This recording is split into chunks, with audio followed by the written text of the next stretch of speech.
what is the output of the following code snippet? Is it option A 20, or is it option B fun needs to be public, or is it option C compilation error, or is it option D none of this?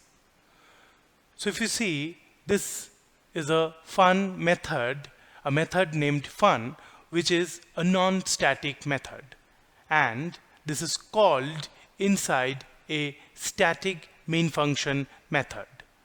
So non-static methods cannot be called in a static method.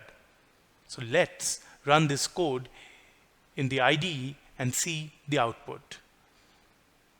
So we are compiling the program and we get an error, that is non-static method fun cannot be referenced from a static context.